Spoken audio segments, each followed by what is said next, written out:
You're listening to The Luxury Item, the podcast on the business of luxury and the people and companies that are shaping the future of the luxury industry.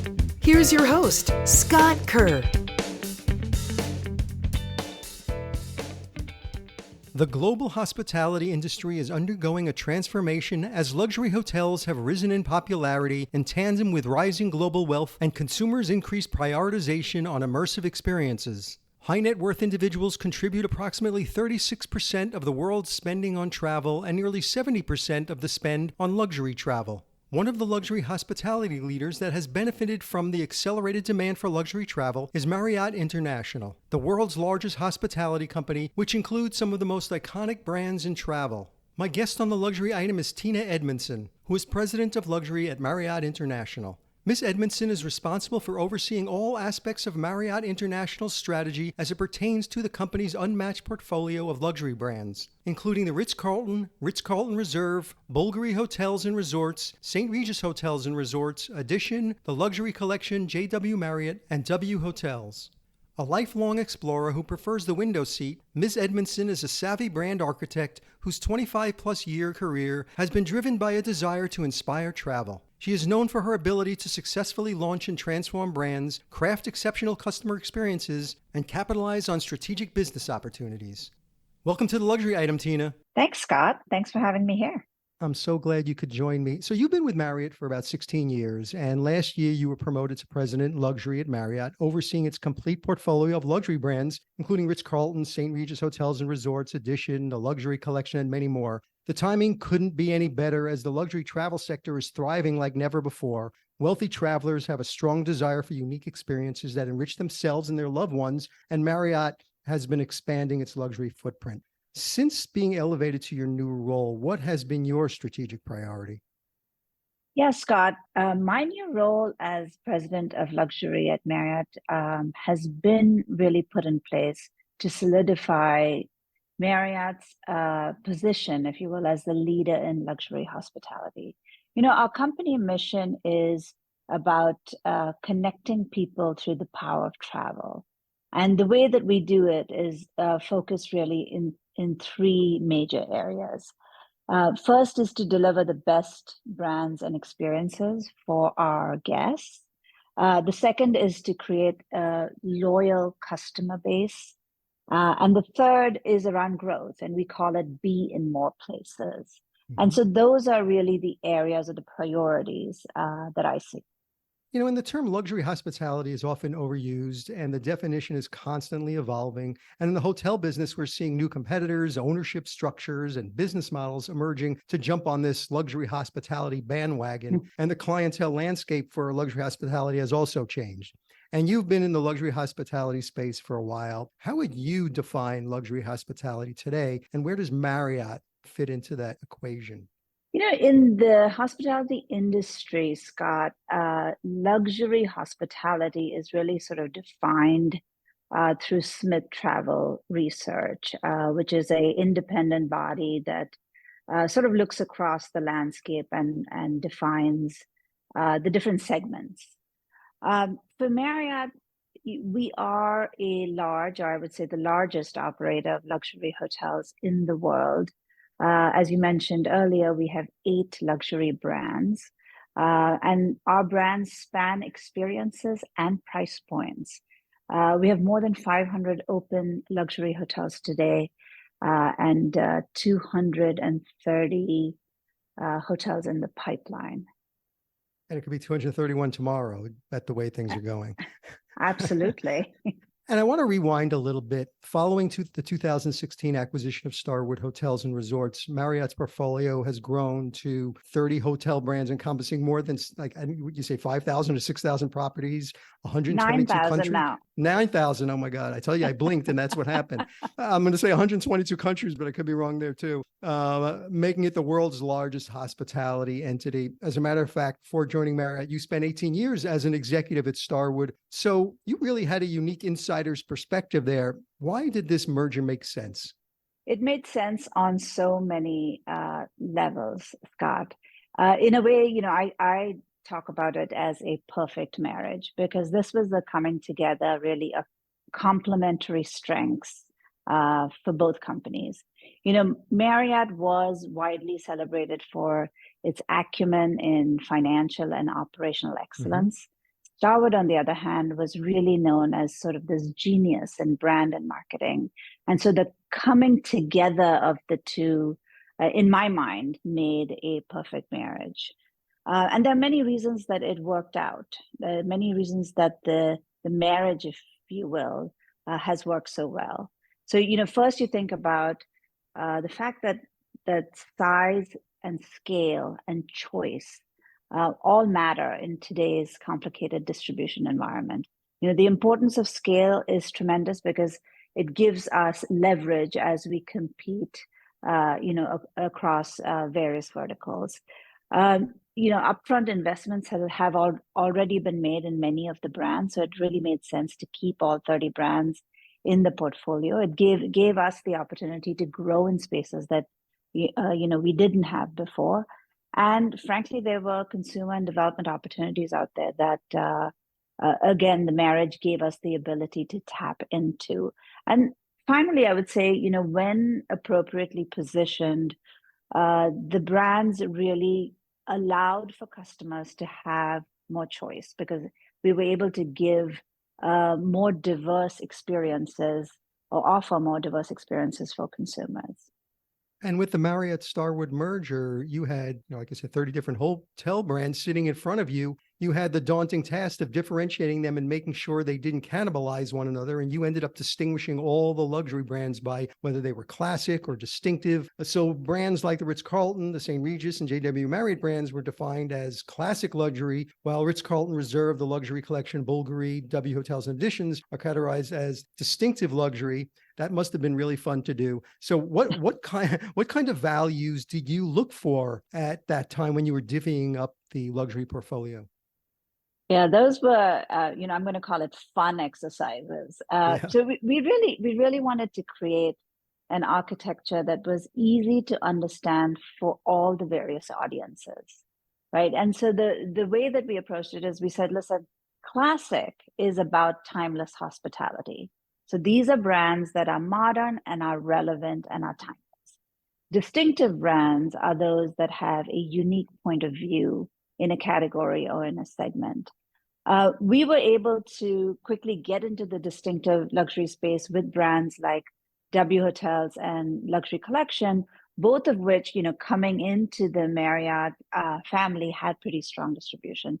The other thing is that the combined loyalty program today has more than 200 million members, which is terrific.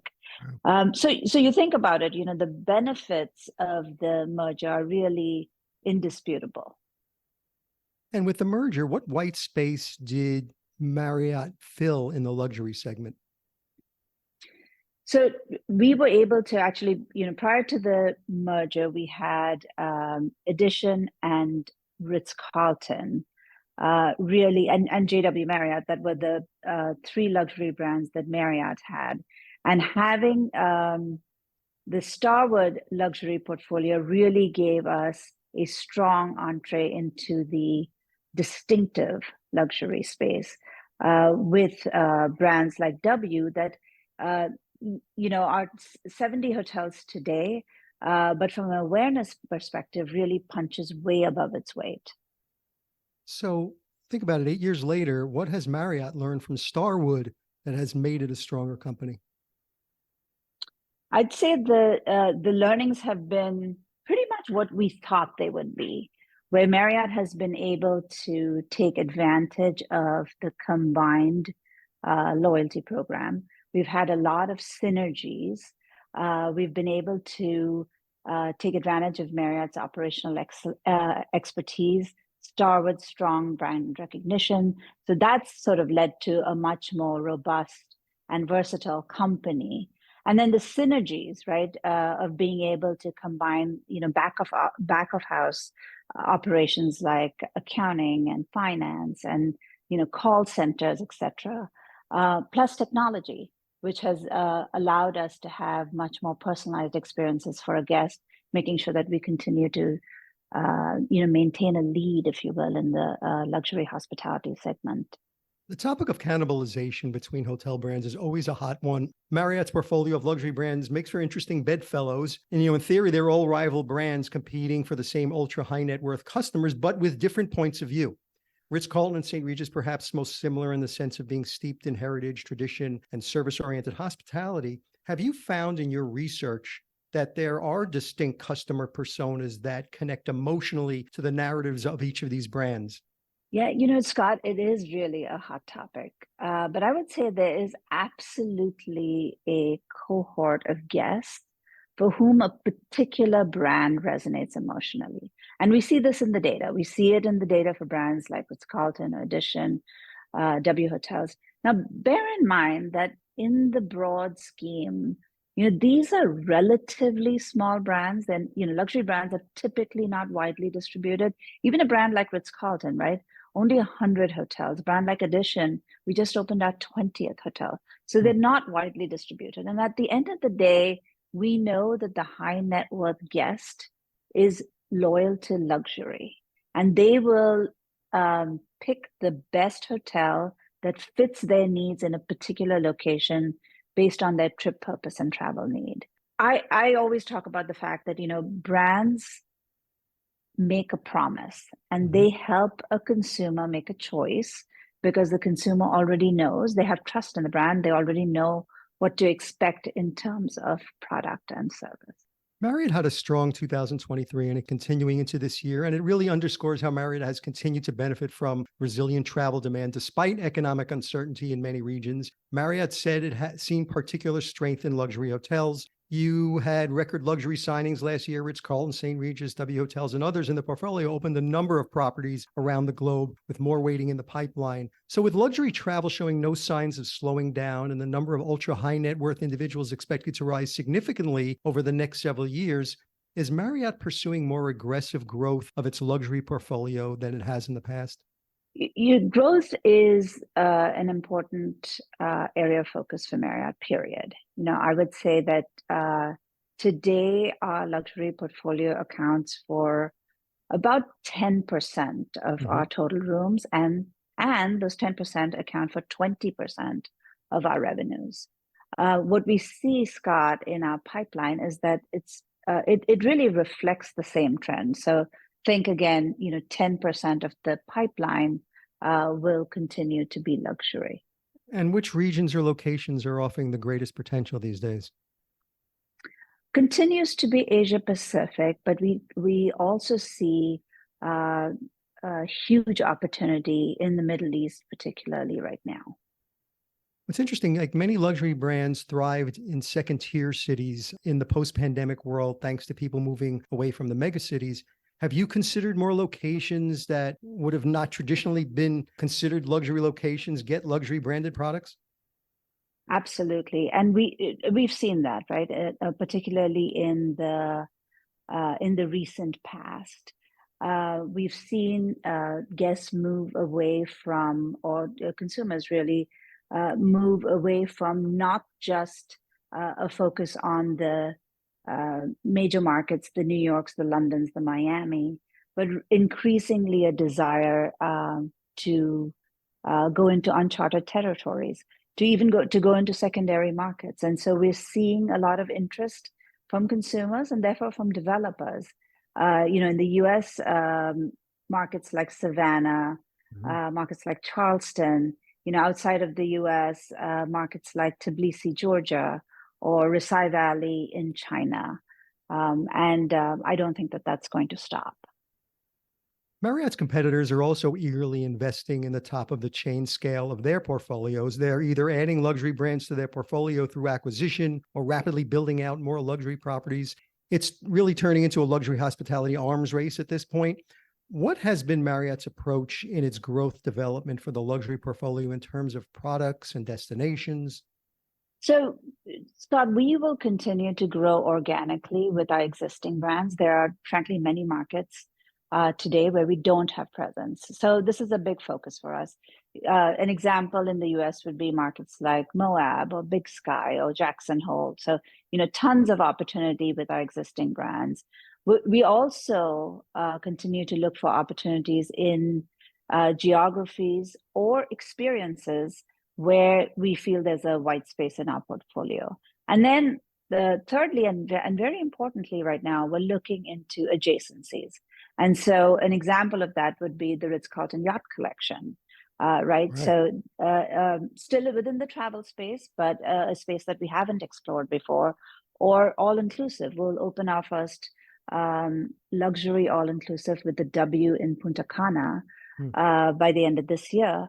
And thirdly, with tented lodges and camps, where we've already opened a JW in Masai Mara, and we have several others scheduled to open here in the next couple of years. So growth takes on quite a different complexion depending on time and geography. Over the past few years and extending into the post-COVID period, the concept of luxury travel has become much more about experiences than just the common features of five-star hotels. For many luxury guests, staying at a luxury hotel is not about the glitz, it's about the intangible things.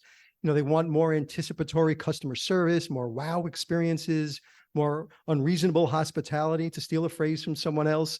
Those are things that stick with them forever. While some of your brands have been the gold standard of hospitality, especially Ritz-Carlton, are you finding an uptick in guests holding your hotels to an even higher standard of experience-driven services? Absolutely, Scott. We see that increasingly, and you're right, post-COVID, where customers are looking for much more than just a fancy hotel or just the glitz. You know, at the end of the day, we believe that it is about the personal connection. It is about the emotional resonance that really matters. And that really comes to life through our associates. So recruiting the right talent, training our associates so that we can be anticipatory in our service offerings is critically important. You know, we get dozens of letters from guests every day.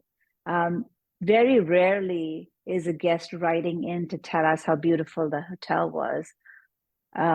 99 out of 100 times, they're writing to tell us about an amazing experience that they encountered because of somebody that did something for them that just went way above their expectation. Right. And we're seeing luxury fashion brands getting into the hospitality game. That has really picked up the pace in the last 5 years. Gucci, Ferragamo, Armani, to name a few, have extended their brands into luxury hotels, bars, and restaurants. It's become a key part of many luxury brands' playbooks. Of course, BVLGARI is in the game too. And it makes sense as they present opportunities to stay close to their customers, even when they're on the road. So how do you think about these luxury branded hotels in the competitive landscape? It really makes sense that retail brands are getting into the hospitality space. You know, to your earlier point, Scott, it's really not any longer about things, right? It is much more about the experience. Mm-hmm. And hotels, frankly, provide the ultimate platform for this holistic, immersive experience. It really allows a consumer to live the lifestyle of the brand. Right. But I would say that, you know, hotels are a complex business and very hard to scale without having expertise and infrastructure. So you will see that with these luxury fashion brands, none of them will really scale. None of them will really have more than a handful. And while we're on the topic of luxury fashion, more luxury hotel players are nurturing links with established luxury fashion houses to strengthen their brand status and enhance the guest experience. Brands like Dior and Fendi and Valentino and others have set up pop-ups or immersive installations, brand takeovers at some of the exclusive hotels around the world. Do your hotels get involved with those type of collaborations? Absolutely. You know, we encourage those collaborations. The key here, Scott, is partnering with the right brand so that we can create experiences for our mutual guests that are creative and beneficial to both brands. So I'll give you a couple of examples. Recently, we have done St. Regis and Ginori created a Ginori terrace at the St. Regis in Venice. We had a Valentino pop-up at the W Verbier. We had a Dior Beach Club at the Edition in Sanya. So those are just a few examples of collaborations that the hotels actually locally have surfaced and executed. For high net worth travelers, hyper-personalization is now a necessity. They've come to expect tailor-made trips and intuitive service. We're seeing many of the top luxury hotel brands responding by upping their game when it comes to personalization. It's a buzzy word, but only a handful of operators know how to truly deliver on it. How are you building meaningful connections with your guests, whether through leveraging data or AI technology? Yeah, the mandate for hyper personalization has really become critical, right? It's expected. Today's traveler is anticipating that their journey will be full of seamless service and anticipatory experiences. So our approach really is sort of twofold. We want to make sure that we are taking advantage of technology.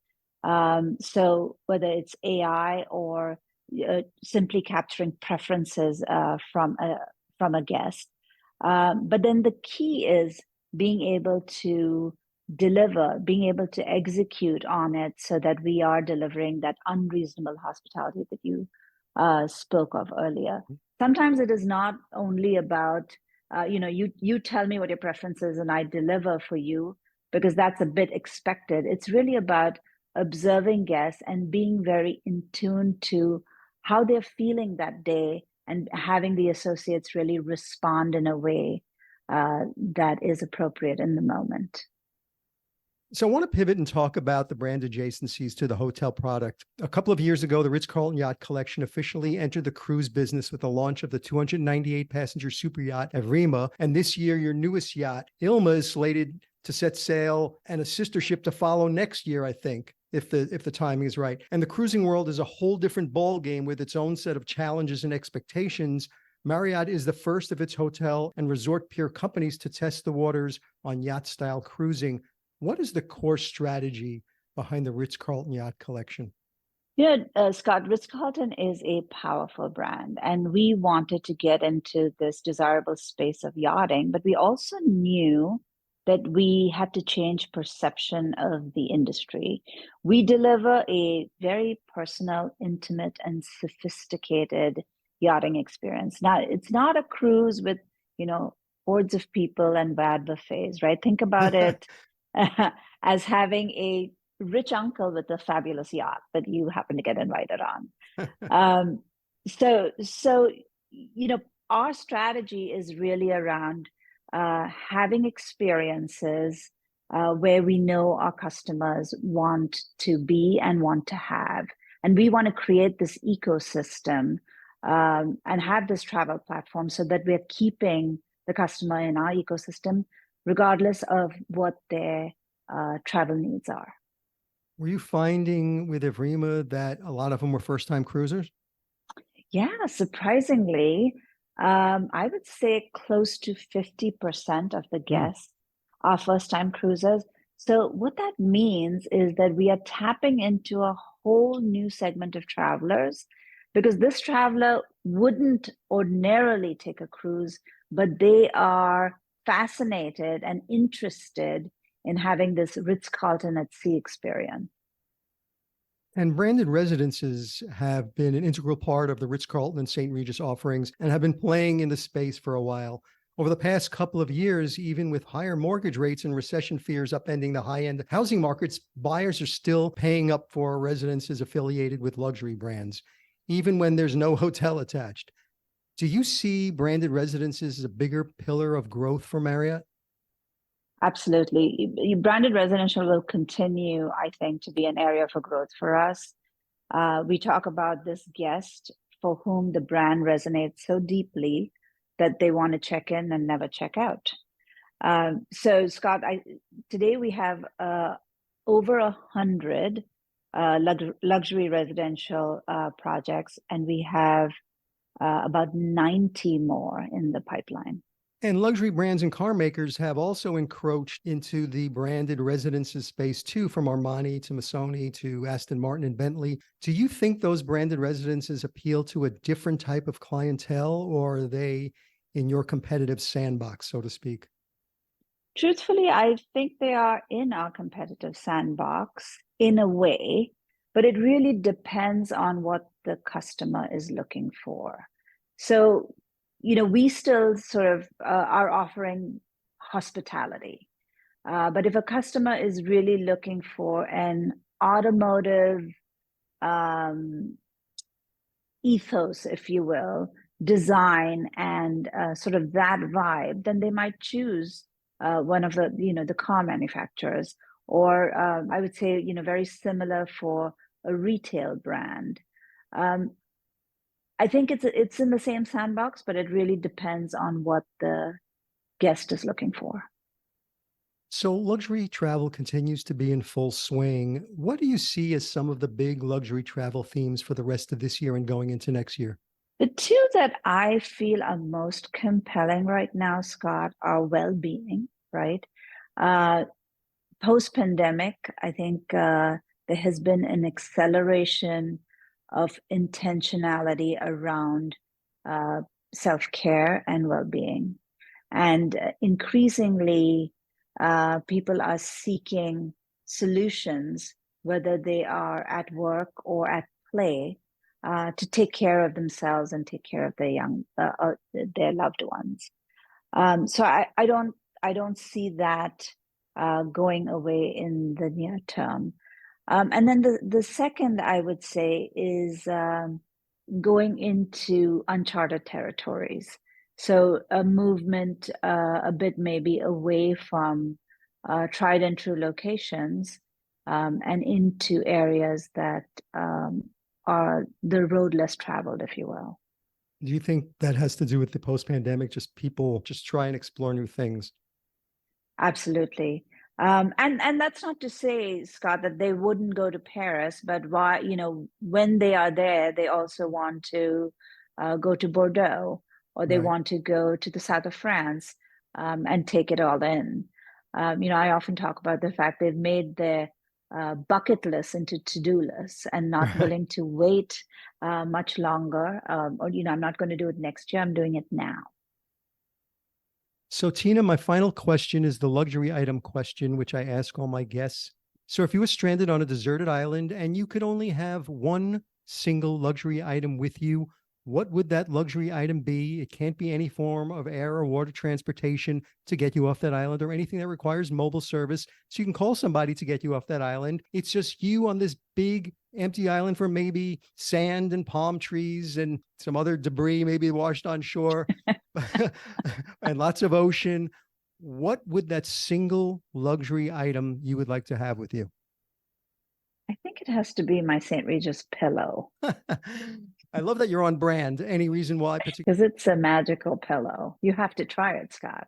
The cool thing about that is that with us, you can try before you buy. So all you need to do is book a room at a St. Regis, have an amazing night's sleep, and I promise you, you will be clicking on several pillows to buy. Tina Edmundson, President of Luxury at Marriott International. Thank you so much for joining me on the luxury item. My pleasure. Thank you for having me, Scott.